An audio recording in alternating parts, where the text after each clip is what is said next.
அஸ்ஸலாமு அலைக்கும் வரஹ்மத்துல்லாஹி வபரகாத்துஹு. அல்ஹம்துலில்லாஹி நஹ்மதுஹு வ நஸ்தஈனுஹு வ நஸ்தக்ஃபிருஹு வ நுமினு பிஹி வ நதவக்கலு அலைஹி வ நஊது பில்லாஹி மின் ஷுரூரி அன்ஃபுஸினா வ மின் ஸய்யிஆத்தி அமாலினா மன் யஹ்திஹில்லாஹு ஃபலா முضில்ல லஹு வ மன் யுضلில்ஹு ஃபலா ஹாதிய லஹு. وأشهد أن لا إله إلا الله وحده لا شريك له وأشهد أن محمدا عبده ورسوله ما بعد. கண்ணியத்திற்குரிய எல்லாம் வல்ல அல்லாஹ் ஜல்ல ஷானஹு வ தஆலாவின் நல்லடியார்களே, அல்லாஹ்வுடைய பேரருளால் இந்த புனிதமிக்க ரமலான் மாதத்தில் நபிமார்களுடைய வரலாறு என்ற தொடர் நிகழ்ச்சியிலே வரலாற்றை அறிவதற்கு முன்னால் நபிமார்களுக்குரிய இலக்கணங்களை பற்றி நாம் அறிந்து வருகிறோம்.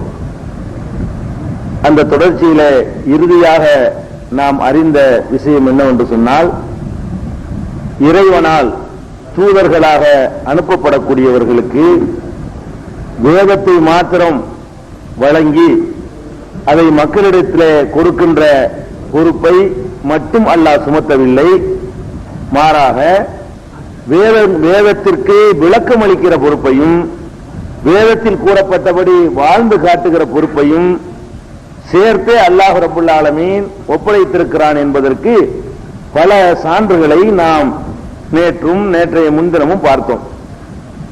அதன் தொடர்ச்சியாக வேறு சில சான்றுகளை பார்ப்போம்.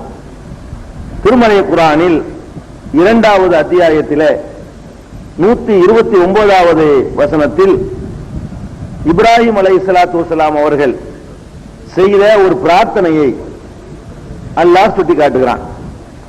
அந்த பிரார்த்தனை என்னவென்று சொன்னால், ரப்பனா எங்கள் இறைவா, வபாஸு ஃபீஹிம் ரசூலன் மின்ஹும்,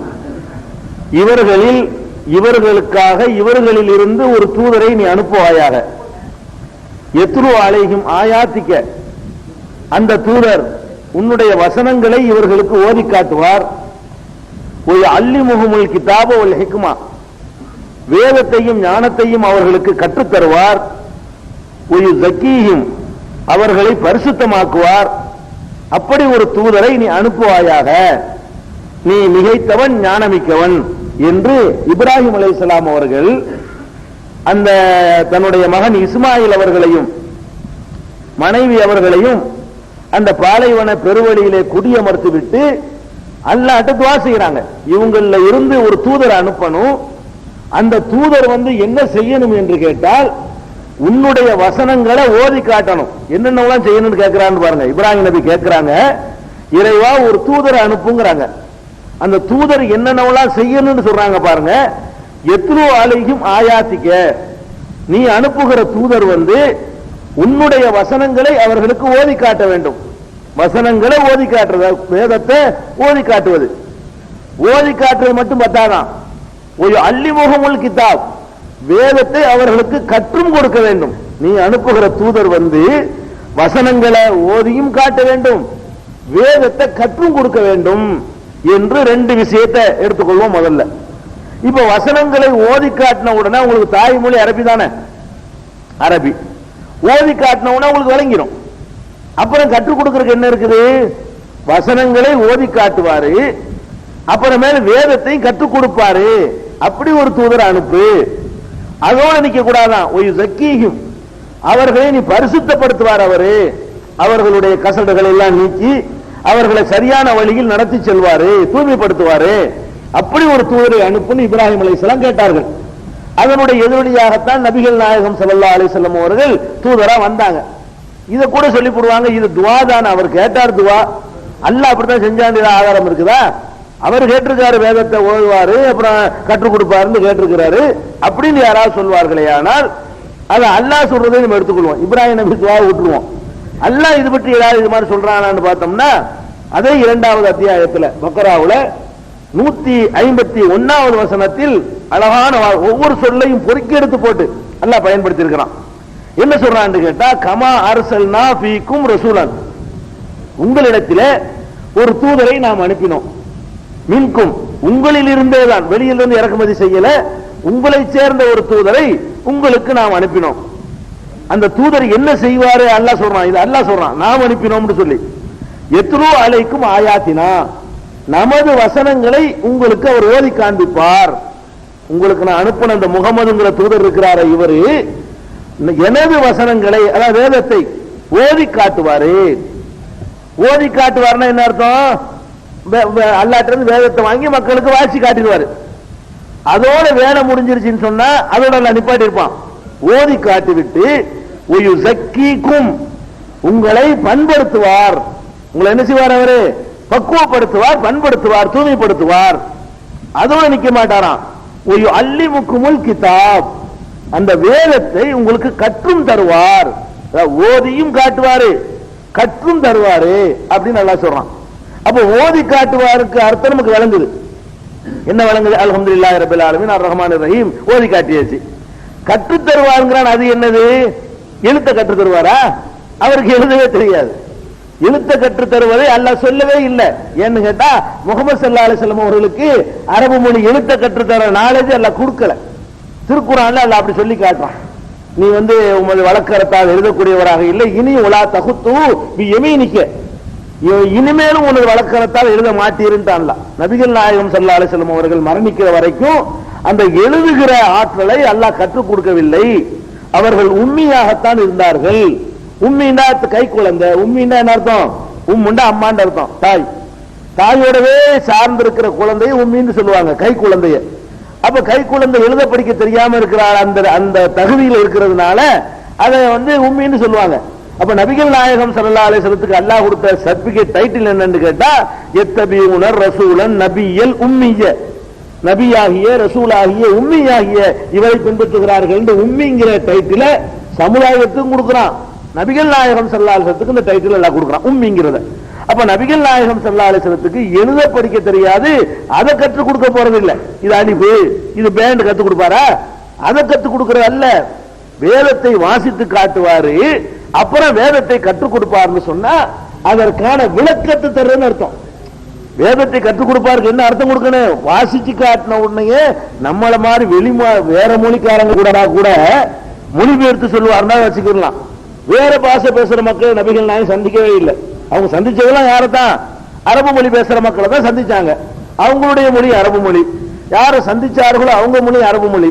அப்ப அல்ஹம்துலில்லாஹி ரப்பில் ஆலமீன் வாசி காட்டணும், உங்களுக்கு விளங்கிக்கிறோம். சரிங்க, முடிஞ்ச வேலை, உங்க வேலை முடிஞ்சு போங்க அப்படின்னு நல்லா விட்டானா வாசித்தும் காட்டுவாரு, அப்புறம் வேதத்தை கற்றும் தருவாரு. ரெண்டு வேலை அல்லாஹ் கொடுக்குறான். அப்ப கற்று தருவாரு என்பதற்கு என்ன வழக்கம்? வேஸ்டா அல்லாஹ் சொல்றான? சும்மா கற்று தருவார்னு என்ன அர்த்தம்?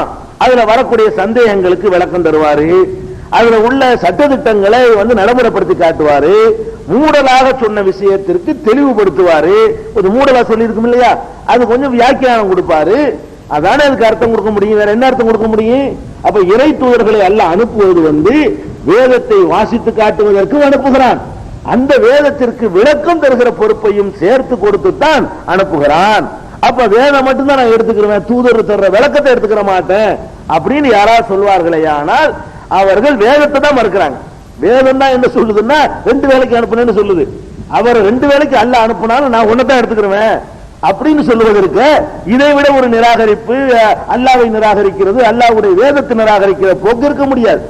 அது மாதிரி இல்லாம அதோடு நிப்பாட்டல அல்லாஹ் அந்த வசனத்திலேயே அல்லிமுக்கும், மேலும் உங்களுக்கு கற்றுத்தருவார், மாலம் தக்குனு தாளமும், நீங்கள் தெரியாமல் இருந்ததையும் கற்றுத் தருவாரு. இந்த ரசூலுக்கு நான் அனுப்பின ரசூல் டியூட்டி என்னன்னு கேட்டா எவ்வளவு சொல்றான்னு பாருங்க. அல்லாஹ் ஒரு டியூட்டி சொல்லல.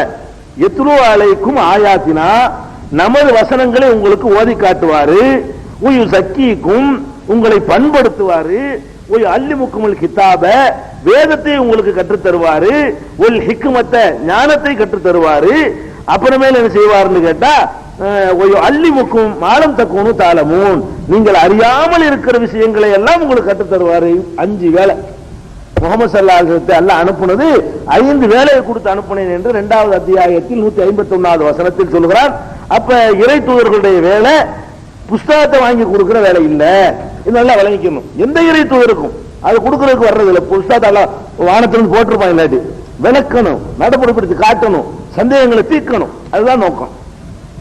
இதே மாதிரியான கருத்தை 3வது அத்தியாயத்தில் ஆல இம்ரான்ல 164வது வசனத்துல இது பெரிய அருள்னு வேற சொல்லி காட்டுறான். என்ன சொல்றான் அல்லாஹ்னு கேட்டா, லகத் மன்னல்லாஹு அலல் முஃமினீன், மூமின்களுக்கு அல்லாஹ் பெரிய அருள் புரிந்து விட்டான். என்ன எதனால் அருள் புரிந்தான் தெரியுமா? இது பாத ஃபீஹும் ரசூலம் மின் அன்ஃபுஸிஹிம், அவர்களுக்கு அவர்களில் இருந்தே ஒரு தூதரை அனுப்பி, அந்த தூதர் என்ன பண்றாருன்னு கேட்டா, யத்லு அலைஹிம் ஆயாத்திஹி, அவனுடைய வசனங்களை அவர்களுக்கு ஓதி காண்பிக்கிறார். ஒயு ஸக்கீஹிம், அவர்களை பண்படுத்துகிறார். ஒயு அல்லிமுஹுமுல் கிதாப வல் ஹிக்மத, வேதத்தையும் ஞானத்தையும் அவர்களுக்கு கற்றும் தருகிறார். இப்படி ஒரு தூதரை அனுப்பிய விஷயத்துல அல்லாஹ் மூமின்களுக்கு அருள் புரிந்து விட்டான். பெரிய அருள் இது உங்களுக்கு. நான் எப்படி அருள் புரிஞ்சிருக்கிறேன்? சும்மா தூதரை மட்டும் அனுப்பி வைக்கல, புஸ்தகத்தை மட்டும் கொடுத்து விடல, தூதரை அனுப்பி வசனத்தை ஓதியும் காட்டுறாரு, அப்புறம் விளக்கமும் தருகிறாரு, உங்களை பண்படுத்தவும் செய்கிறாரு, ஞானத்தை வேற உங்களுக்கு தனியா தர்றாரு. இப்படி ஒரு தூதரை அனுப்பியதுதான் உங்களுக்கு செய்த அருள். அல்லாஹ் 4 அருள் செஞ்சிருக்காங்கிறான். புஸ்தகத்தை தர்ற அருள் மட்டும்தான் எனக்கு வேணும், மீதி 3 அருள் வேண்டியது இல்லைங்கிறாங்க. குர்ஆன் மட்டும் போதும் என்ன அர்த்தம்? அல்லாஹ் 4 அருள் 4 சொல்லிட்டு 4ம் பெரிய அருள்ங்கிறான். புஸ்தகத்தை தந்தார்ல, புஸ்தகத்தை மட்டும் விட, ஆள் அவரை தள்ளி விடு, புஸ்தகத்தை மட்டும் கொண்டா அப்படின்னு சொன்னா என்ன அர்த்தம்? இது இதை விட குர்ஆனை நிராகரிப்பு, இதை விட அல்லாஹ்வை நிராகரிப்பு, இதை விட வேதத்தை நிராகரிப்பு வேற என்ன இருக்க முடியும்? அதனால அல்லாஹ் காஃபிர் தான். அல்லாஹ்வுக்கும் தூதருக்கு மத்தியில யார் பாரபட்சம் காட்டுகிறார்களோ உலாயிக்கஹுமுல் காஃபிரூன ஹக்கா, அவர்கள் தான் மெய்யாகவே காஃபிர்கள். நம்ம முந்தின நாள் சொன்னோம் இல்லையா? அந்த வாசகத்தை அல்லாஹ் பயன்படுத்துவதற்கு காரணம் தான். இப்படி போயிடுறாங்க. இது ஒண்ணாச்சா? அதுக்கப்புறம் அல்லாஹ் என்ன சொல்றான்னு கேட்டா, சூரத்துல் ஜும்மாவுல 62வது அத்தியாயத்துல 2வது வசனத்திலையும் இதே கருத்தை சொல்றான். எப்படி சொல்றான்? ஹுவல்லதி பாஸ ஃபில் உம்மீன ரசூலன், அவன்தான் உம்மி சமுதாயத்தில், எழுத படிக்க தெரிய சமுதாயத்தில், தெரியாத சமுதாயத்தில் ஒரு தூதரை அனுப்பினான். அவர் என்ன செய்கிறார்? யத்லு அலைஹிம் ஆயாத்திஹி, அவனது வசனங்களை அவர்களுக்கு ஓதியும் காட்டுகிறார். ஒய் ஸக்கீஹிம், அவர்களை பண்படுத்தவும் செய்கிறார். ஒய் அல்லிமுஹுமுல் கிதாப வல் ஹிக்மா, வேதத்தையும் ஞானத்தையும் அவர்களுக்கு கற்றும் தருகிறார். ஒய் இன்கானு மின் கப்லு லஃபீ லலாலி முபீன், இதற்கு முன்னால் பகிரங்க வழிகேட்டில் அவர்கள் இருந்தார்கள். அவர்களை பண்படுத்தி பக்குவப்படுத்தி வேதத்தை ஓதி காட்டி கற்றும் கொடுத்து ஞானத்தையும் கொடுத்தாரு. அப்படி ஒரு தூதரை அல்லாஹ் அனுப்பினான், அவன் தான் அனுப்பினான் என்று 62வது அத்தியாயத்தில் 2வது வசனத்தில் அல்லாஹ் சொல்லி காட்டுகிறான். அதே மாதிரி இதெல்லாம் என்ன வழங்குதுன்னு கேட்டா, அல்லாஹ் ரப்பல் ஆலமீன் இறை தூதர்களை அனுப்புறது முதல்ல சொன்னா கிதாபையும் கொடுத்தேன், ஹிக்மத்தையும் கொடுத்தேன், 2 கொடுத்தேன்ட்டான். இன்னும் சில வசனத்துல அல்லாஹ் சொல்றான், கிதாபையும் கொடுத்திருக்கிறேன், ஹுக்குமையும் கொடுத்தேன், அதிகாரத்தையும் கொடுத்தேங்கிறான். இன்னும் சில வசனத்துல அல்லாஹ் சொல்றான், இன்னைக்கு வாய்ச்ச வசனத்துல சொல்லி காட்டுறான், வேதத்தை வாசிச்சியும் காட்டுவாரு, அதை கற்றும் தருவார், ஞானத்தையும் கற்று தருவார், தெரியாதையும் கற்று தருவார், உங்களை பண்படுத்தவும் செய்வார். இவ்வளவு வேலையும் செய்யக்கூடிய வேலைக்காக தூதர்களை நான் அனுப்பி இருக்கிறேன் என்று. அப்ப தூதர்கள் எதற்கு அனுப்பப்பட்டார்கள் அடிப்படை விளங்காததுதான் இந்த பல வழிகட்ட குரூப்புகள் உருவாவதற்கு அடிப்படை. தூதர்களுக்கு ஒரு விளங்கவே இல்லை. தூதர் எதுக்குப்பா வர்றாங்க? புத்தகம் தர்றதுக்கா அப்படின்னு விளங்கிட்டாங்க பெரும்பாலான அந்த வழிகட்ட கூட்டத்தில் உள்ளவங்க. அதான் அடிப்படையான காரணம். இது ஒரு பாயிண்ட். இந்த வகையில பார்க்கும் பொழுது தூதர்களுக்கு நிறைய வேலைகள் இருக்கிறது. புசாத தர வேலை மட்டும் இல்ல, அதை செஞ்சு காட்டுற வேலை, நடைமுறைப்படுத்தி காட்டுற வேலை எல்லாம் இருக்குது என்பதை இதுல இருந்து விளங்கிக்கிறீங்க. இன்னும் தெளிவாக சொல்வதாக இருந்தால், ரொம்ப தெளிவாக மற்ற வியாக்கியானம் விளக்க உரையெல்லாம் தேவையில்லாம எதற்கு தூதரை அனுப்பி இருக்கிறோம், எதற்கு அவருக்கு வேதத்தை கொடுத்து அனுப்புகிறோம் என்பதை சூரத்து நஹ்ல் 16வது அத்தியாயத்தில் 44வது வசனத்தில் அல்லாஹ் சொல்லி காட்டுகிறான். ஒமா, இது எல்லா தூதர்களுக்கும் உள்ளதுதான். அப்ப ஒமா அர்சல்னா மின் கபலிக்க, உமக்கு முன்னர் இல்லா ரிஜாலன், ஆண்களையே நாம் தூதராக அனுப்பி இருக்கிறோம், ஆண்களை தவிர யாரையும் அனுப்பியதில்லை.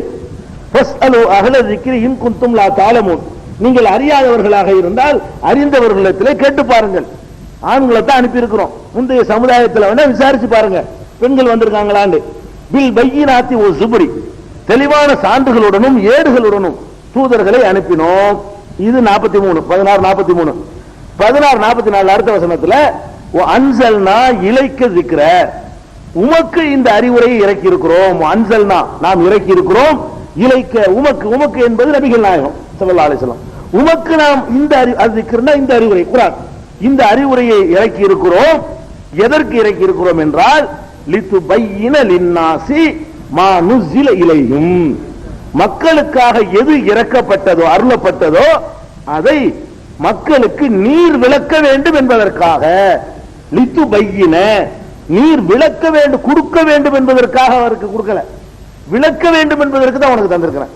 வாங்கிட்டு போய் கொடுக்கிற வரைக்கும் உனக்கு தரல, போஸ்ட்மேனாக உன்னை நான் அனுப்பலங்கிறான். உனக்கு இந்த அறிவுரையை தந்திருக்கிறேன். எதற்கு உனக்கு தந்தேன் என்றால் லித்து பையின நீ விளக்க வேண்டும், முகமதே நீ விளக்க வேண்டும், லின்னாசி மக்களுக்கு நீ விளக்க வேண்டும், மா நுசில இலைஹிம் அவர்களுக்கு அருளப்பட்டதை நீ அவர்களுக்கு விளக்க வேண்டும் என்பதற்காகவும், வல அல்லஹும் யதஃபக்கரூன் அவர்கள் சிந்திக்க வேண்டும் என்பதற்காகவும். குர்ஆனுக்கு வேதம் அது ரெண்டு அம்சத்தில் அடங்கியிருக்கும். ரெண்டு அம்சம் இருக்கு. நீங்க வேதத்துல பாத்தீங்கன்னா என்ன ரெண்டு அம்சம் கேட்டா, வாசிச்சவனே விளங்கும் சில வசனம். ரசூலுல்லாஹ் விளக்கமே சொல்ல வேண்டியது இல்லை. ஒரு அரபி தெரிஞ்சு காபீர் முஸ்லீம் ஆயமா இருக்க வேண்டிய தேவையில்லை. அரபு மொழி மட்டும் தெரியும், அவன் படிச்சா கூட விளங்கிடும். அல்ஹம்துலில்லாஹி எல்லா புகழும் அல்லாஹ். என்ன விளக்கன்னு கேட்பானா? எல்லா புகழும் அல்லாஹ்வுக்கு அவனுக்கு விளங்கத்தான் செய்யும். அல்லாஹ் போன அல்லாஹ் சரி, அது விளங்குதா இல்லையா? திருடாதே. இதுக்கு ஒரு முஸ்லீம் அல்லாத ஒருத்தன் அரபியில படிக்கிறான், இஸ்லாமிய அடிப்படையே தெரியாது, திருடாதேன்னு ஒரு வார்த்தை அர்த்தம் தெரியாது அவருக்கு, விளங்கிக்கிறமாறுல. அப்ப திருடக்கூடிய ஆண்களானாலும் பெண்களானாலும் கையை வெட்டுங்க இன்னும் வசனம் இருக்கு. இதை படிக்கிறான் ஒருத்தன். ஓ திருட்டுனா ஆம்பளை திருட்டினாலும் பொம்பளை திருடினா இது யாரு விளக்கமா கொடுக்கணும்? ஒருவர் விளக்கம் கொடுக்க தேவையில்லை, அல்லாஹ்வுடைய ரசூல் விளக்கம் கொடுக்க தேவையில்லை, வேற யாருடைய தஃசீரும் தேவையில்லை. பார்த்தவன விளங்கக்கூடிய வசனங்கள் அது ஒரு பாதிக்கு நெருக்கமா இருக்குது திருக்குர்ஆன்ல. யாரும் எந்த வியாக்கியானம் தேவையில்லை, அர்த்தம் மட்டும் கரெக்டா செஞ்சுட்டா விளங்கிடும். இது ஒரு விஷயம். இன்னும் சில வசனங்கள் இருக்கிறது, அது விளக்கம் தந்தா தான் விளங்கும். அதுக்கு தான் ரெண்ட சொல்றான். இந்த வேதத்தை உனக்கு தந்திருக்கிறோம், ஒன்னும் நீ விளக்கணும், ரெண்டு அவங்க சிந்திக்கணும். அப்ப அவங்களே சிந்திச்சு விளங்கக்கூடிய வசனங்களும் குர்ஆனில் இருக்கின்றன, நீ விளக்கித்தான் விளங்க வேண்டிய விஷயங்களும் குர்ஆனில் இருக்கின்றன. அதே கைவெற்ற ஆயத்தை எடுத்துக்கிறோமே, திருடக்கூடிய ஆணா இருந்தாலும் பெண்ணா இருந்தாலும் கையை வெட்டுங்கள் இருக்குது, அறுக்க வழங்கிறது. கை என்ன இங்க இருந்து இது வரைக்கும் இருக்கு, கை எங்க வெட்டுறது? இங்கேயா இங்கேயா இங்கேயா எங்கன வெட்டினாலும் கை தானுங்க. அல்லாஹ் சொல்ற கையை வெட்டுங்கிறான். ஆனா கையை வெட்டுங்கன்னா ஆளாளுக்கு ஒவ்வொருத்தரும் ஒண்ணு வழங்கினா என்ன ஆகுறதுங்கிற. இத ஒரு ரூல்ஸ் இல்லாம இதுக்கு வியாக்கியானம் இல்லாம விட்டா ஒருவன் என்ன செய்வான்? நான் இது வரைக்கும் தான் வெட்டுவேன், நான் ஒருத்துக்குருவான், அவனு நானும் குர்ஆனை பின்பற்றேம்மா. இன்னொரு அவன் என்ன செய்யறான்? ரசூலுல்லாஹ் வழக்கம் தேவையில்லைன்னு போனவன் கையின்னா ஒரு பாதியாவது வரணும்ல, இவ்வளவு பாதி வெட்டணும், அப்பதான் நியாயம். என்ன முழு இவ்வளவு பெரிய கையில இவ்வளவு வெட்டினா கையாகும் அது அப்படிமா. இன்னொருத்த என்ன செய்வான்? கையின் தானே வந்திருக்கு, கையில மொத்தம் தானே, மொத்தமா அறுத்து எடுத்துருவான் இன்னொருத்தன். சரி வலது கையா இடது கையா, கையின் தானே வந்திருக்குது, ஒரு திருந்தா ரெண்டு கையை வெட்டி போடுறதா, ஒரு கை வெட்டி இப்படின்னா ஒரு 9 கருத்து வருமா வராதா? அப்ப ஏதாவது ஒரு விளக்கம் வேணுமா வேணாமா இருக்கு. நீனா கற்பனை பண்ணிக்கிறத விட அதை கொண்டு வந்தவருடைய விளக்கத்தை ஏத்துக்க வேண்டியானப்பா. நீனா ஆளாளுக்கு சொல்லிட்டு நீ பிரிஞ்சு நாசமால போயிருவ. ஒருத்தன் இப்படிமா, ஒருத்தன் இப்படிமா, ஒருத்தன் இப்படிமா, இல்ல இந்த கைமா இந்த கைமா, இல்ல ரெண்டு கைமா, ஒருத்தன் இன்னொருத்தன் செய்வான் ரெண்டு கையும் சேர்த்தா வெட்டிடணும். ஒரு கத்துருன்னா ரெண்டு கையுமே இருக்க கூடாது அப்படின்னு என்ன செய்வான்? சரி வாய்ப்பு இருக்குல்ல, கைகளை வெட்டுங்கள் தானே இருக்குது. அப்ப எதுக்கு சொல்றேன்னா அர்த்தம் வழங்கு. திருடக்கூடிய ஆணாயினும் பெண்ணாயினும் கைகளை வெட்டுங்கள், அர்த்தம் வழங்கு.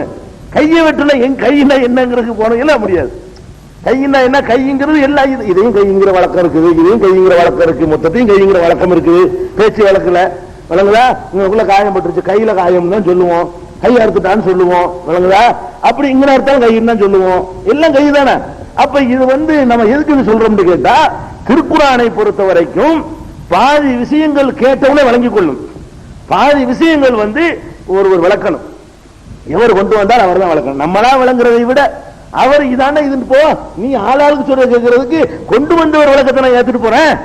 யூனிஃபார்மா ஒற்றுமையாவது இருப்போம்ல, ஒரு கருத்துல வந்துருவோம்ல, அதான் விஷயம். இந்த ஆயத்தை பார்த்தா உங்களுக்கு அழகா விளங்கும். என்ன விளங்குது?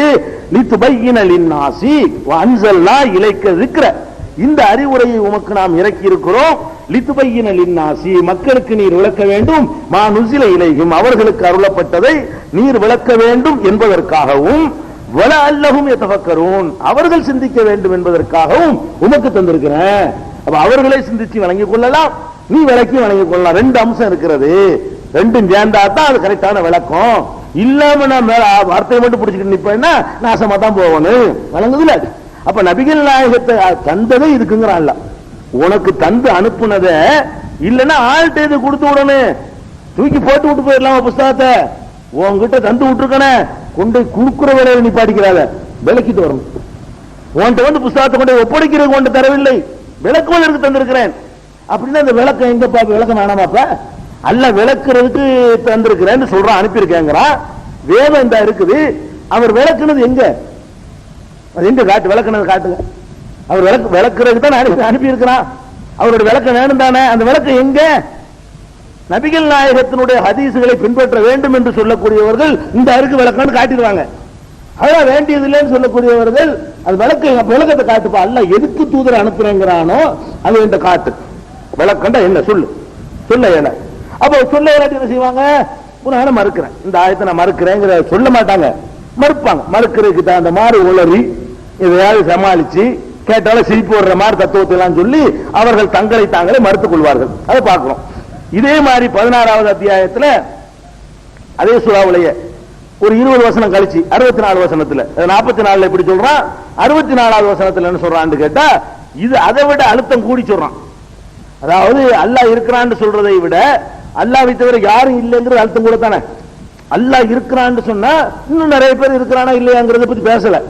அல்லாஹ்வை தவிர யாரும் இல்லைன்னு சொன்னா அல்லாஹ் இருக்கிறாங்கிறது இருக்குது, வேற எந்த தெய்வம் இல்லைங்கிறது ரெண்டு அர்த்தம் வந்துருது. அல்லாஹ் என்ன செய்யறான்? அந்த ஸ்டைல்ல சொல்றான். 16:64 என்ன சொல்றான்னு கேட்டா வமா அன்சல்னா அலைக்கல் கிதாப், இந்த வேதத்தை உமக்கு நாம் அருளவில்லை, இறக்கவில்லை, இல்லா லிதுபையின லஹும், நீ அவர்களுக்கு விளக்குவதற்காகவே தவிர நான் இறக்கவில்லை. நீ விளக்குறதுக்கு தான் உனக்கு அனுப்பினேன், வேற எந்த காரணத்துக்காக வேண்டி நான் உனக்கு இந்த வேதத்தை தரவே இல்லைங்கிறான். லிதுபையின பயான் பண்ணுவதற்கு, லிதுபையின ரெண்டு இடத்துலயும் சொல்றானே, அது பயான்ங்கிற சொல்ல இருந்து வந்தது. பயான்னா என்ன? பயான் என்னன்னு உங்களுக்கு தெரியுமா?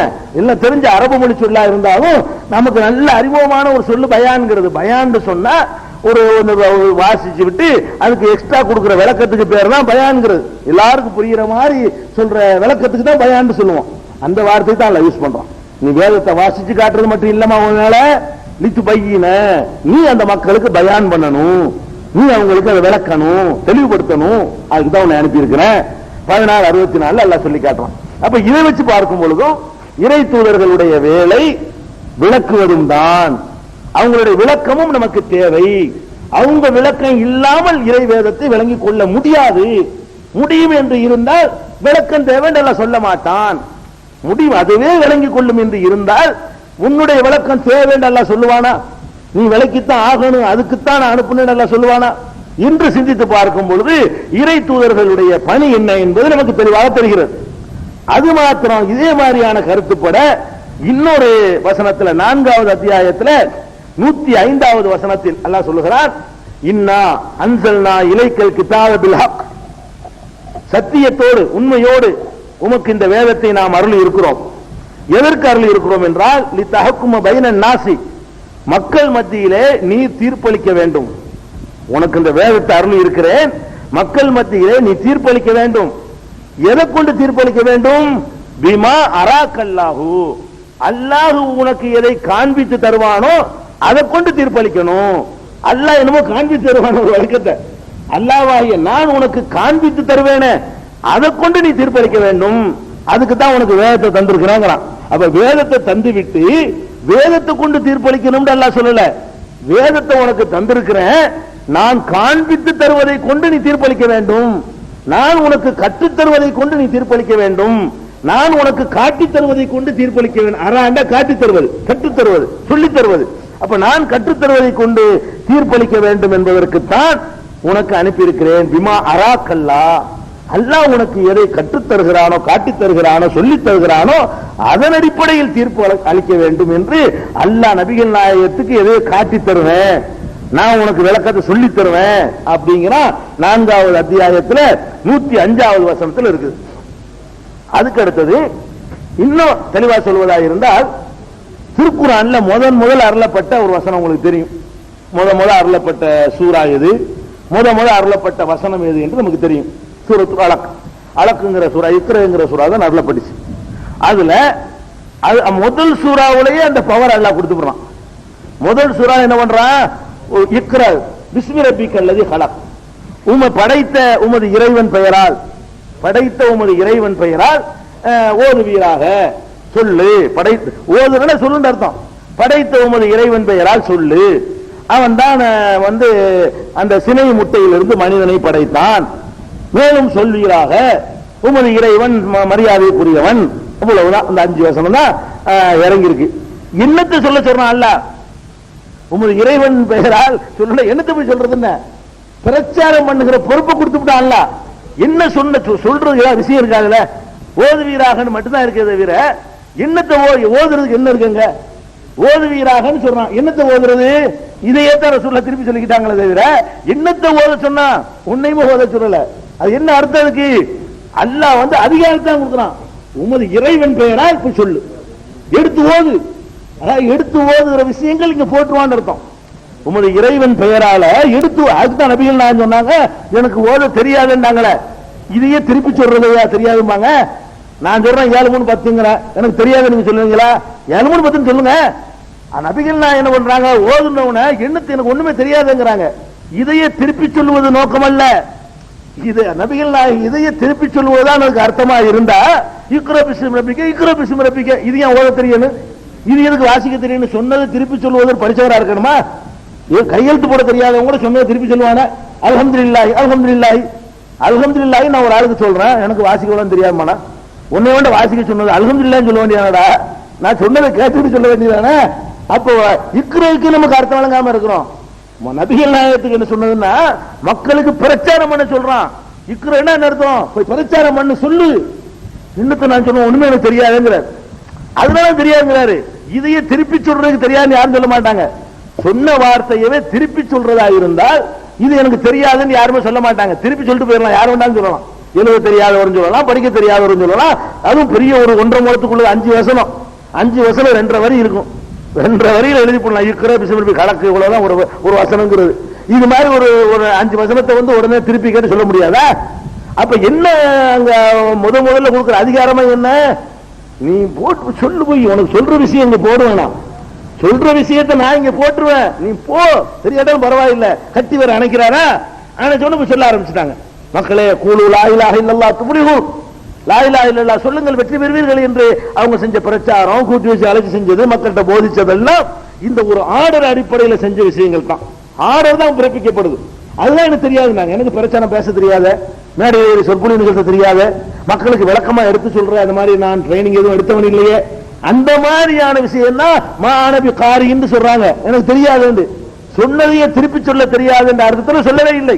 அப்ப இக்ரா என்ற வசனத்திலிருந்து என்ன வழங்குது என்று கேட்டால் நபிகள் நாயகம் ஸல்லல்லாஹு அலைஹி வஸல்லத்திற்கு வந்து பிரச்சாரம் செய்கிற அதிகாரத்தை அல்லாஹ் கொடுத்து எதை பிரச்சாரம் செய்யணுமோ அதை நான் இங்க போட்டுருவேன், நான் இங்க போடுவேன், அவ்வளவுதான். அதே மாதிரி அடுத்து 2வது வந்த வஹி எது? யா அய்யுஹல் முத்தஸிர், போத்தி கொண்டிருப்பவரே, கும் எழுவீராக, பந்தீர் எச்சரிப்பீராக. என்ன எச்சரிப்பாருன்னா உலகம் வருது, என்ன எச்சரிப்பாரு? அதாவது எச்சரிப்பீராகனா அல்லாஹ் ஒருவன் இருக்கிறான் என்றும், சொர்க்கம் இருக்கிறது என்றும், நரகம் இருக்கிறது என்றும் அப்படின்லாம் ஏதாவது இருக்குதா? எச்சரிப்பீராக இவரோட எச்சரிக்கை போய் என்னத்தை எச்சரிப்பீராக? ஒண்ணுமே விஷயம் இல்லை. எடுத்து பாருங்களேன் முத்தஸிர. இதுக்கு அடுத்தபடியா வந்த 2வது சூரா என்னன்னு கேட்டா யா அய்யுஹல் முத்தஸிர், போர்த்தி கொண்டிருப்பவரே, கும் எழுவீராக, அன்விர் எச்சரிப்பீராக, ரப்பக ஃபகப்பீர் உமது இறைவனை பெருமைப்படுத்துவீராக, வஸியாபக வதஹீர் உமது ஆடையை நீ வந்து தூய்மைப்படுத்துவீராக. இதுதான் வந்த வசனம். இதுல எச்சரிப்பீராக மட்டும்தான் இருக்கு. என்னத்தை எச்சரிக்கிறது? குன்னூறு எச்சரிக்கிறதா? தொலைச்சு போடும் பல்ல உடப்பான எச்சரிக்கிறதா? என்ன எச்சரிக்கிறது? சொல்லப்படல, வேதத்தில் சொல்லப்படவில்லை, போடப்பட்டு. என்ன எச்சரிக்கணும் என்பது அவருடைய இதயத்தில் போடப்பட்டது. அது எச்சரிச்சார். அல்லாஹ் ஒரு கட்டளையை போடுறான்னா அது செய்யற மாதிரி இருக்கணும்லங்க. எச்சரிப்பீராகன்னு சொல்லிட்டு என்னத்தை எச்சரிப்பீராகங்கிறது சொல்லப்படலன்னா என்ன அர்த்தம்? அப்படி அல்லாஹ் விடமாட்டான். எச்சரிப்பீராக ஆர்டர் பண்ணுவான், எச்சரிக்கிற மெசேஜ் வரும். அது வாட்டு நீர் விட்டு மாதிரி பொங்கி வந்துகிட்டே இருக்கும். அல்லாஹ் போயிட்டே இருப்பான். அவங்க பிரச்சனை பண்ணிட்டு மக்கள்கிட்ட போய் சொல்லிக்கிட்டே இருப்பாங்க. சொல்ல வேண்டிய விஷயத்தை எல்லாம் ஆகிறத சொல்லுவாங்க, சொர்க்கத்தை சொல்லுவாங்க, நரகத்தை சொல்லுவாங்க, மீசாவை சொல்லுவாங்க, ஹிசாபை சொல்லுவாங்க, அந்த பாலத்தை பத்தி சொல்லுவாங்க, அங்க உள்ள கொழுந்து விட்டு இருக்கிற நெருப்பை பத்தி பேசுவாங்க. இதெல்லாம் சொன்னாங்க நபி ஸல்லல்லாஹு அலைஹி வஸல்லம். இதெல்லாம் அன்பிருங்கிற எச்சரிக்கை செய்வீரா உள்ளே எல்லாம் அடங்கி போச்சு. அல்லாஹ் சொல்ல எச்சரிக்கை பண்ண செய்ய சொன்னான். அப்ப இது மாதிரி ஆரம்ப காலத்தில் வந்த வகையில எல்லாம் மெசேஜ் ஒண்ணுமே இல்லை, உத்தரவு தான் வருகிறது தவிர மெசேஜ் இல்லை. அப்ப மெசேஜ் இல்லாம இதை இக்குறன்னு சொன்னாங்க மக்கள்கிட்ட போய். இக்குரோ பிசுமபி கொள்ளுது ஹலக், இக்குரோ பிசுமபி ஹலக்னா அவனுக்கு என்ன வழங்கி இருக்கு? இதே போய் சொன்னாங்க இல்ல. அப்ப இதை வழங்கிக் கொள்ள வேண்டும். இதையும் நம்ம பார்த்துக் கொள்கிறோம். அப்ப இறை தூதரா வர்றவர்களுக்கு பிரச்சாரம் செய்வதற்கான ஆர்டர் பிறப்பிக்கப்படும். ஆர்டர் பிறப்பிச்ச பிறகு அவர் பிரச்சாரம் பண்ணிக்கிட்டே இருப்பாரு. அதை பார்க்கிறோம். வேதம் கொடுக்கிறது, வேதத்துக்கு முன்னாடியே. அது மாதிரி இதே மாதிரி தொடர்ல நீங்க மூசா நபியுடைய வரலாறு எடுத்துக்கலாம். மூசா நபி அவர்கள் இருக்காங்கல்ல, அவங்களுக்கு அல்லாஹ் வேதம் கொடுத்தான். எப்ப வேதம் கொடுத்தான்? பலகையில எழுதி கொடுத்தான் வருதுல. 40 நாள் இதுவாதனா மூசா 40 லைலா, மூசாவுக்கு 40 நாட்கள் வாக்களித்தோம். அவர் 40 நாள் வந்தாரு. வந்தவங்க நம்ம வேதத்தை கொடுத்தோம், எழுதி கொடுத்தோம். எல்லாத்தையும் தஃசீலன் குல்லி செய்யும், அதுல எல்லாத்துக்குமே தெளிவுபடுத்தி இருந்தோம் அல்லாஹ் சொல்லி காட்டுறான். இது எப்ப கொடுத்தான்? இந்த வேதத்தை எல்லாம் எப்ப கொடுத்தான்? எப்ப கொடுத்தான் உங்களுக்கு தெரியுமா? எப்ப கொடுத்தான்னு கேட்டா, ஃபிரௌன்லாம் அழிக்கப்பட்ட பிறகு, இந்த மக்கள் காப்பாற்றப்பட்ட பிறகு, இவர்களுக்கு வழிகாட்டுவதற்காக வேண்டி அல்லாஹ் வேதத்தை கொடுத்தான். ஃபிரௌன் அழிக்கப்படுற வரைக்கும் எதை வச்சு பிரச்சாரம் பண்ணாருன்னு புக் இல்லையே. வேதமே எப்ப கொடுக்கப்படுது? கொள்கை அவர் வாட்டி பிரச்சாரம் பண்ணிட்டே இருக்காரு மூசா நபி. பிரச்சாரம் பண்ணி அடி வாங்கி உழ வாங்கி பல கஷ்டங்களுக்கு ஆளாகி எதிரிகள் கொல்லப்படுற காலம் வரைக்கும் மெசேஜ் இப்படித்தான் போட்டுட்டு இருந்தான். வேதமாக அல்லாஹ் கொடுக்கவே இல்லை. மூசா நபியுடைய இதயத்தில் போட்டான். ஒரே ஒரு நேரம் கூப்பிட்டு பேசுறான் அல்லாஹ். ஒரே ஒரு தடவை ஸ்டார்டிங்ல பேசுறான நேரடியா, கையில என்ன வச்சுக்கிற அப்படின்னு சொல்லிவிட்டு, நீங்க 2 பேரும் போங்க, ஃபிரௌன்ட்ட போங்க. நீங்க போனீங்க, இன்னஹு தகா, அவன் அநியாயம் பண்ணிக்கிட்டு இருக்கிறான். குல் ஹல்லக அலா அஹதியக, நான் உனக்கு நேர்வழி காட்டட்டுமா என்று போய் கேளுங்க. இப்படி எல்லாம் அல்லாஹ் சொல்லி அனுப்புனான, அவ்வளவுதான். அதுக்கு பிறகு எல்லாமே இவங்க பிரச்சாரம் பண்ணிக்கிட்டே தான் இருந்தாங்க. வேதம் இல்லை. வேதம் எப்ப கொடுக்கப்படுது? அது ரொம்ப நீண்ட நெடுங்காலம். ஒரு சமுதாயத்துக்கு பிரச்சாரம் பண்ணி அந்த சமுதாயம் எல்லாம் அழிக்கப்படுவது என்பதற்கு ஒரு 25-30 வருஷமா ஆகணும். அவ்வளவு காலம் வரைக்கும் மூசா நபி பிரச்சாரம் பண்ணிட்டே இருக்கிறாரு. அதுக்கு பிந்தி காப்பாற்றப்பட்ட பிறகுதான் அந்த மூசா நபி தூர்மலைக்கு போனார்கள் என்பதற்கு அந்த குர்ஆன் தோரணையிலே உங்களுக்கு வழங்கும். சம்பவ வரிசையாக சொல்லிட்டு வரும்போது உங்களுக்கு வழங்கும் காப்பாற்றப்பட்டவன செஞ்சது. அப்ப இது என்ன வழங்குதுன்னு கேட்டா, வேதம் மட்டுமல்ல, வேதமாக இல்லாமல் அவங்களுடைய இதயங்களை வல்ல கண்ட்ரோல் எடுத்துக்கிறான். இறை தூதர்கள் என்று சொன்னா மெசேஜ்கள் சேர்ந்துகிட்டே இருக்கும். அப்படி எல்லாம் கொடுத்துக்கிட்டே இருக்கிறான். அதையும் நம்ம விளங்கிக்கிறோம். இது போக இன்னும் தெளிவா சொல்வதாக இருந்தால், நபிகள் நாயகம் ஸல்லல்லாஹு அலைஹி வஸல்லத்தை அனுப்புனதை பத்தி அல்லாஹ் பேசும் பொழுது, லகத் கான லக்கும் ஃபீ ரசூலில்லாஹி உஸ்வத்துன் ஹஸனா, இது உங்களுக்கு அடிக்கடி மீலாது மேடைகள்ல பல பயான்கள்ல கேட்ட ஆயத்து தான். அல்லாஹ்வுடைய தூதரிடத்துல அழகான உஸ்வா முன்மாதிரி இருக்கிறது அப்படின்னு சொல்றான்.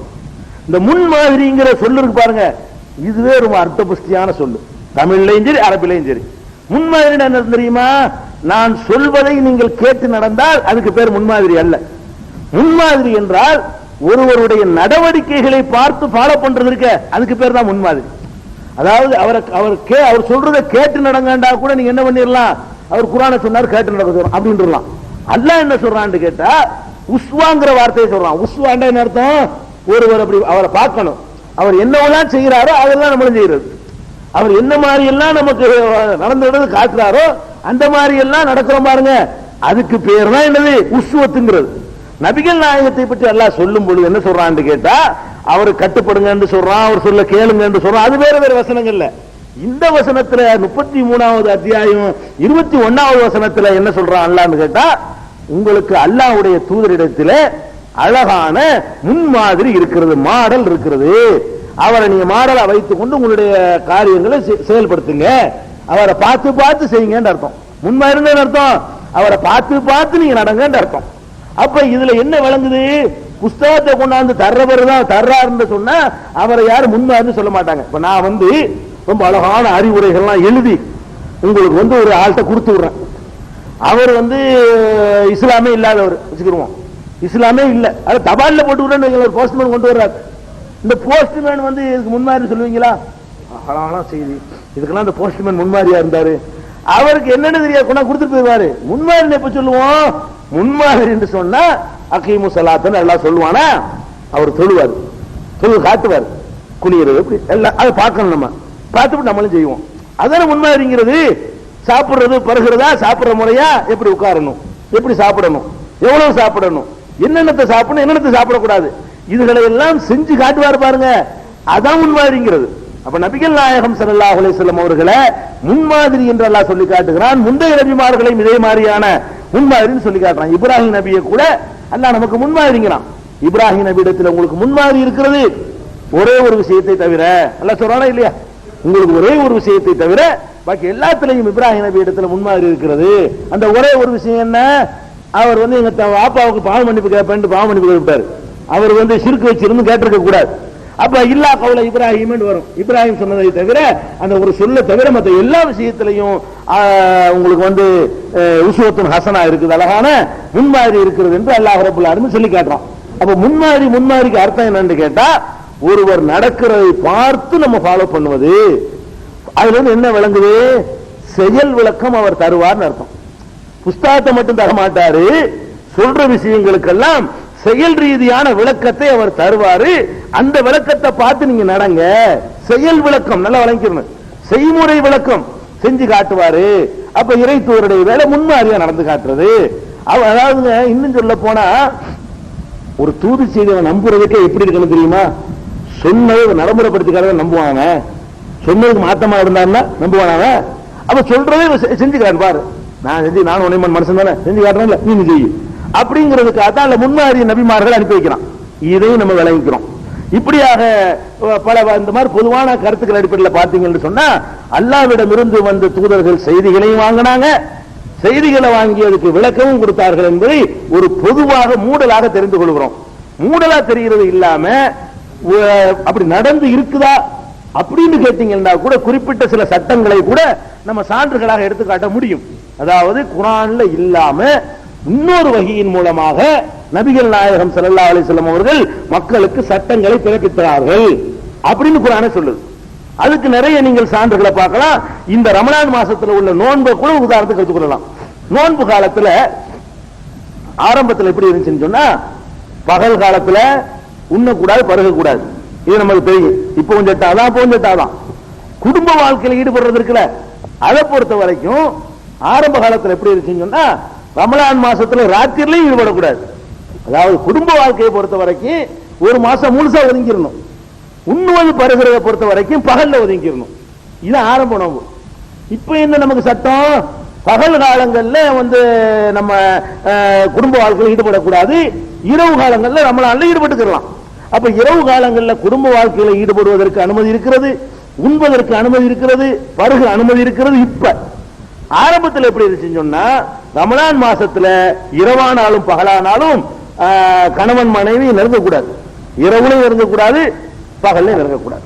பேச முடியுதோ? சரி. அப்ப இரவுலையும் நெருங்கக்கூடாது பகல்லையும் நெருங்கக்கூடாது என்பது ஆரம்ப காலத்திலிருந்து சட்டம் ஸ்டார்டிங்ல. பிறகு என்ன ஆச்சுன்னு கேட்டா, அந்த சட்டத்தை யாருமே கடைப்பிடிக்க முடியல. திங்காம அதெல்லாம் இருந்துருவாங்க. ரெண்டு பேரும் ஒரு வீட்டுல உட்கார்ந்துட்டு இருக்கும் போது அதை கண்ட்ரோல் பண்ண முடியல. நிறைய சஹாபாக்கள் என்ன பண்ணிடுறாங்கன்னு கேட்டா, அந்த நோன்பு காலங்கள்லையும் கூட அவங்க வரம்பு மீறிடுறாங்க. இறைவன் எதை செய்யக்கூடாதுன்னு சொன்னானோ அதை செய்ய ஆரம்பிச்சுட்டாங்க. அப்ப அல்லாஹ் என்ன பண்றான்னு கேட்டா, புதுசா அந்த சலுகையை கொண்டு வர்றான். இப்ப நடைமுறையில் இருக்கிற இந்த சட்டத்தை, இப்ப சட்டத்தில் இருக்குல்ல, பகல் காலங்களில் நீங்க தாம்பத்தியத்தில் ஈடுபட்டுக்கலாம், இரவுல தான் பகல் காலத்துல கூடாது இரவுல ஈடுபட்டுக்கலாம். இப்ப உள்ள சட்டம் இருக்குல்ல, இந்த சட்டம் இப்பதான் வரப்போகுது. அந்த வசனத்தை பாருங்க. அல்லாஹ் என்ன சொல்றான்னு கேட்டா, இது 2வது அத்தியாயம் பக்கராவுல 187வது வசனம்.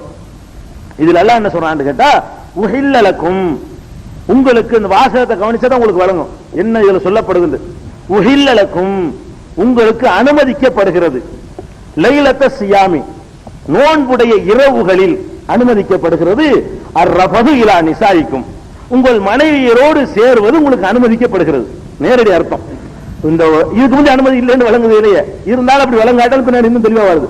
உஹில்லலக்கும், உங்களுக்கு அனுமதிக்கப்படுகிறது, லைலத்த சியாமி, நோன்புகால இரவுகளிலே, அர்ரஃபது இலா நிசாயிக்கும், உங்கள் மனைவியரோடு சேர்வது உங்களுக்கு அனுமதிக்கப்படுகிறது.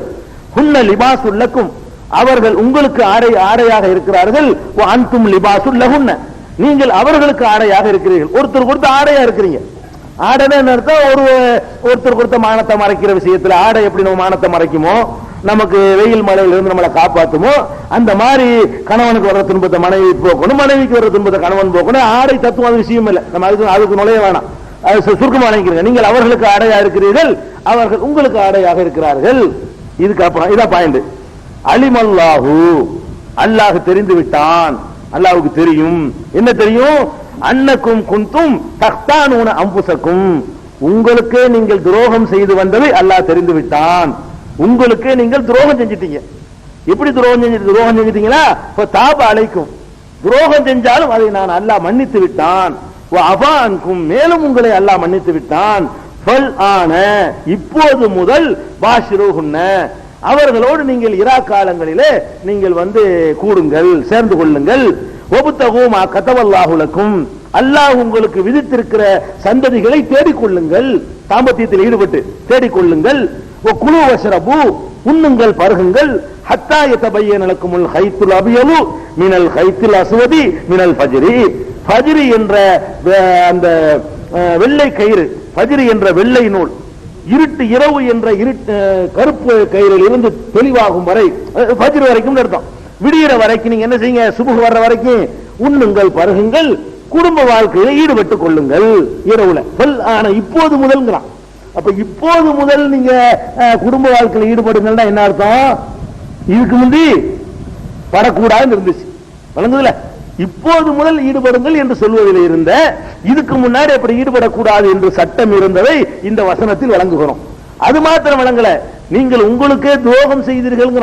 இந்த சட்டத்தை நீங்க கடைபிடிக்கல இருந்தால் நீங்க குற்றம் செஞ்சீங்க, நான் மன்னிச்சுட்டேன், அப்ப தாப அழைக்கும் அப்படின்னு வேற எல்லாம் சொல்றான். அப்ப இந்த மக்கள் என்ன பண்ணிருக்காங்கன்னு கேட்டா, இரவு காலங்கள்ல தாம்பத்தியத்தில் ஈடுபடக்கூடாது என்று சட்டம் இருக்கிற நேரத்தில் அது மீறினாங்க, கடைபிடிக்கல. இப்ப நம்ம என்ன கேட்கிறோம்னு கேட்டா, நபிகள் நாயகம் ஸல்லல்லாஹு அலைஹி வஸல்லம் அவர்கள் இந்த சட்டம் வருதுல, அதாவது இரவு நேரங்கள்ல நீங்கள் வந்து இப்போதைக்கு சேர்ந்துக்கிறங்க அப்படின்னு வருது. இதுக்கு முன்னாடி என்ன இருந்துச்சு? சேரக்கூடாது இருந்துச்சு. இதுக்கு முன்னாடி இந்த வசனம் அருள்வதற்கு முன்னாடி இரவு நேரத்தில் கூட தாம்பத்தியத்தில் ஈடுபடக்கூடாதுன்னு இருந்துச்சு. நம்ம என்ன கேட்கிறோம்னா, இரவு நேரத்தில் தாம்பத்தியத்தில் ஈடுபடக்கூடாதுன்னு ஏற்கனவே ஒரு சட்டம் இருந்துச்சுல, அந்த சட்டத்தை சொல்ற வசனம் எங்க இருக்கு? குர்ஆன்ல. குர்ஆன்ல மட்டும்தான் சட்டம் வர முடியும் இருந்தா, எல்லாமே குர்ஆன் மட்டும்தான் இறைவனுடைய வஹீன்னு இருந்தால், அப்ப என்ன குர்ஆன்ல இருக்குன்னு இந்த வசனம் இருக்கிற மாதிரி அந்த சட்டத்தை சொல்லுகிற வசனமும் குர்ஆன்ல இருக்கணும். எந்த சட்டத்தை சொல்றது? மக்களே, நீங்கள் இரவு நேரங்களிலும் விலகி இருங்கள், பகலிலும் விலகி இருங்கள், இந்த கருத்துப்பட அப்படி வசனம் குர்ஆன்ல இருக்கணும். இல்லவே இல்லை, குர்ஆன்ல இல்ல. அந்த மக்கள் வந்து நடைமுறைப்படுத்தி இருக்கிறாங்க, அதை மீறி இருக்கிறாங்க. குர்ஆன்ல இல்லாம இருந்தும் அவங்க மீறினாங்க, அதை குற்றம் அல்லாஹ் சொல்றான். குற்றம் நான் மன்னிச்சுட்டேன், இப்போதுல இருந்து அனுமதிக்கிறேங்கிறான். இப்போதுல இருந்து அனுமதிக்கிறேன் என்பதிலிருந்து இதுக்கு முன்னாடி தடை இருந்தது விளங்குகிறது. அந்த தடை செய்யக்கூடிய வசனம் குர்ஆன்ல எங்கேயாவது இருக்கான்னு தேடி பார்த்தா இல்ல. நபிகள் நாயகம் தான் தடுத்தாங்க. தடை எதுலதான் இருக்கு? ஹதீஸ்லாம் இருக்கு. ரசூல் ஸல்லல்லாஹு அலைஹி வஸல்லம் தான் தடுத்தாங்களே தவிர குர்ஆனில் அந்த மாதிரி தடையே கிடையாது. இரவு நேரத்தில் நீங்கள் குடும்ப வாழ்க்கையில் ஈடுபடக்கூடாது என்று தடுத்தது யாரு? ரசூல் ஸல்லல்லாஹு அலைஹி வஸல்லம் தடுத்த ஹதீஸ்லாம் தடை இருக்குது. குர்ஆன்ல எங்கேயும் தடை இல்லை. நபிகள் நாயகம் போட்ட தடையை தன்னுடைய தடை என்று அல்லாஹ் ஏற்றுக்கொண்டு என்ன பண்றான்? உங்களை மன்னிச்சுட்டேன், தடை தான், நபி செஞ்ச தடையை நீங்க மீறிட்டீங்க, நான் மன்னிச்சுட்டேன், இப்ப அனுமதிக்கிறேன். அப்ப நபிகள் நாயகத்துக்கு குர்ஆன் அல்லாத இன்னொரு சட்டமியற்ற அதிகாரம் இருக்க போயிட்டு தடை செஞ்சாங்க.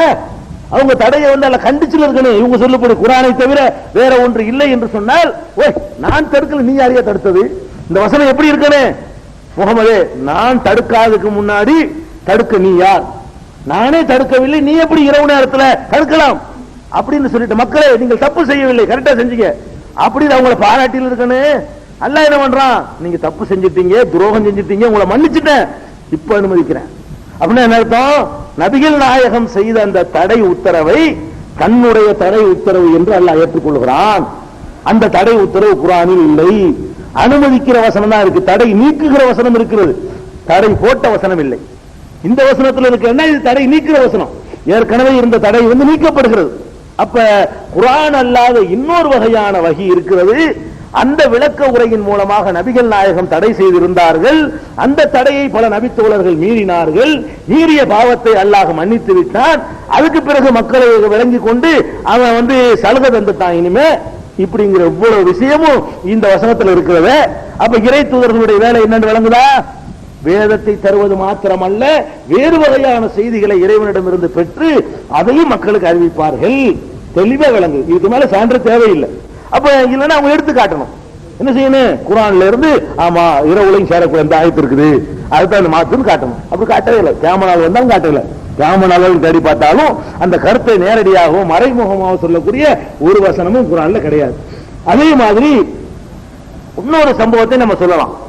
நோன்புக்கு அப்புறம் எடுத்துக்கொண்டோமே ஆனால் கிபிலாவை நோக்கிறோம். கிபிலாவை இப்ப கிபிலாவை நோக்கி தொழுகிறோம் இல்லையா?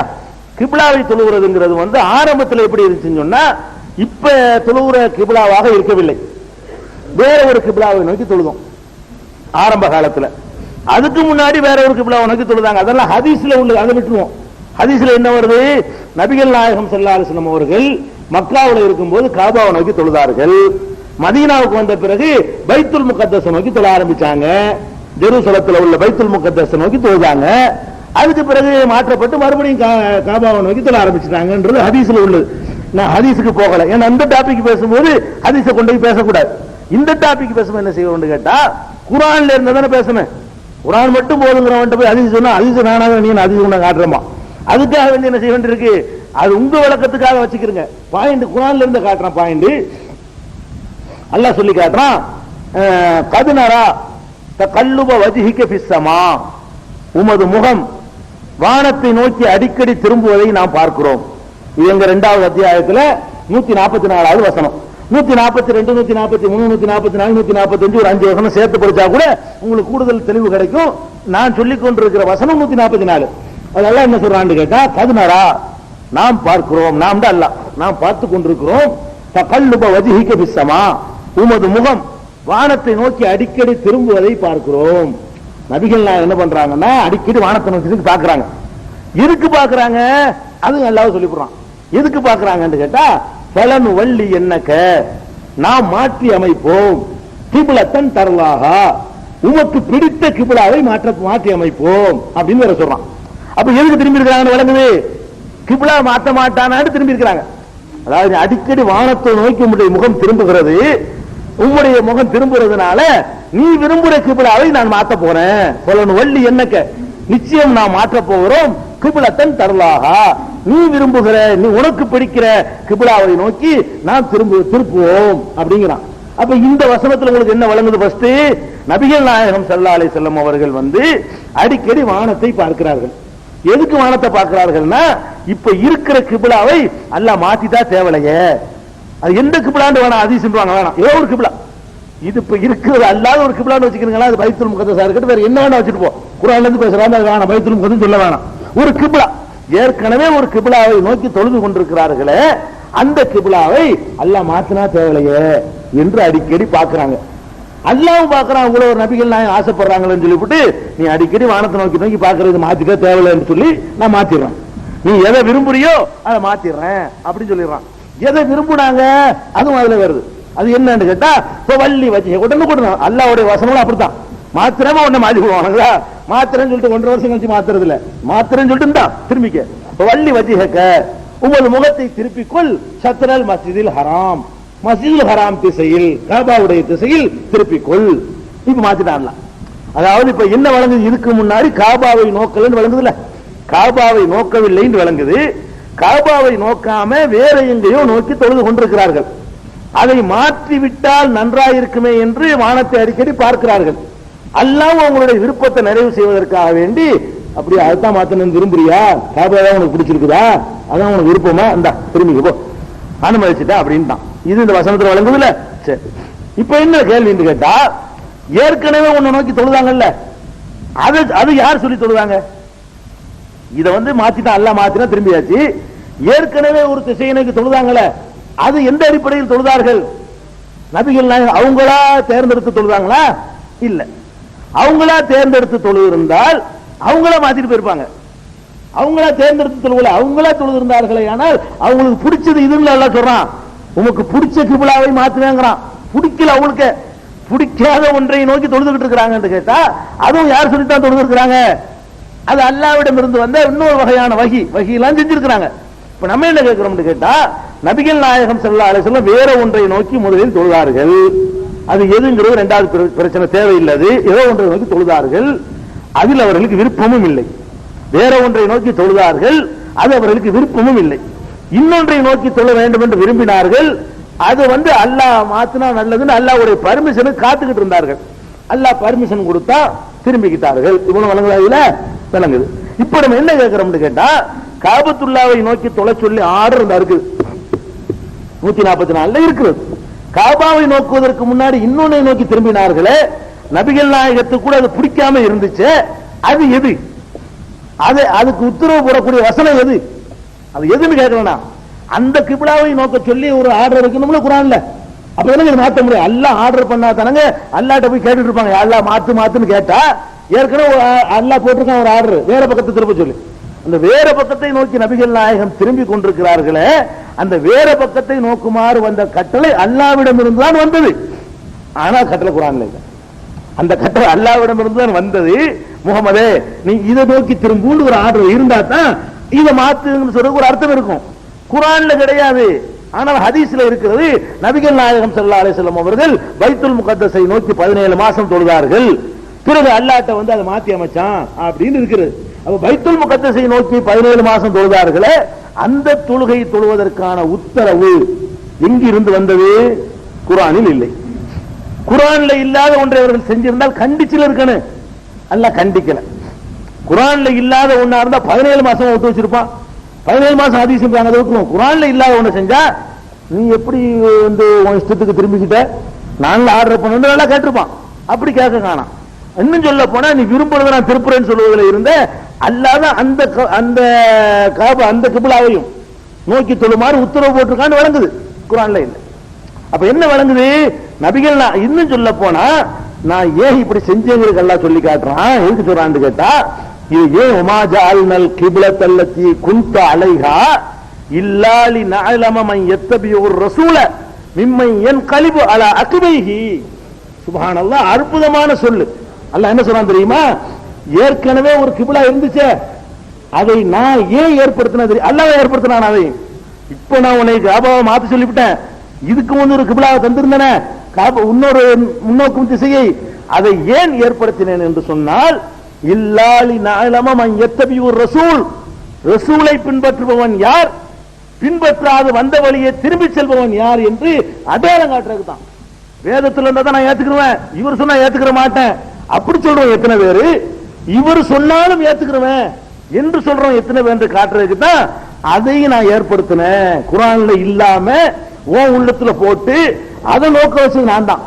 வேணும்னு செஞ்சேங்க. அல்லாஹ் உமா ஜஅல்னல் கிப்லத்தல்லதி குன்த அலைஹா, ஏற்கனவே நீ இருந்த கிப்லா இருக்குதே, அந்த கிப்லாவை நான் ஏன் ஏற்படுத்தினேன் என்று கேட்டால், இல்லாலி நஅலம மன் யத்தபியுர் ரசூல், இந்த ரசூலை பின்பற்றுபவனை மிம்மன் யன்கலிபு அலா அக்பைஹி, வந்த வழியே திரும்பி செல்பவனிடமிருந்து வேறுபடுத்தி காட்டுவதற்கு தான். இப்ப என்ன வழங்குது? நபிகள் நாயகம் ஸல்லல்லாஹு அலைஹி வஸல்லம் அவங்களாகத்தான் 17 மாசம் அந்த பைத்துல் முகத்தஸ் நோக்கி தொழுகிறாங்க. இந்த வகையின் மூலம், மனோயிச்சைப்படி இல்ல, இதயத்தில் போடப்பட்ட வகையின் மூலம். அப்ப என்ன செய்வான்? குர்ஆன்ல இல்லையேன்னு கேட்பான். குர்ஆன்ல இல்லாட்டாலும் என்ன இறைத்துவ நம்புறீல? நான் தானே சொல்றேன், அந்த குர்ஆன் இறைவன்ட்ட வந்து நான் தானே போனேன்னு சொன்னேன். அவன் வேறு வகையான வகை எனக்கு தந்திருக்கிறான்.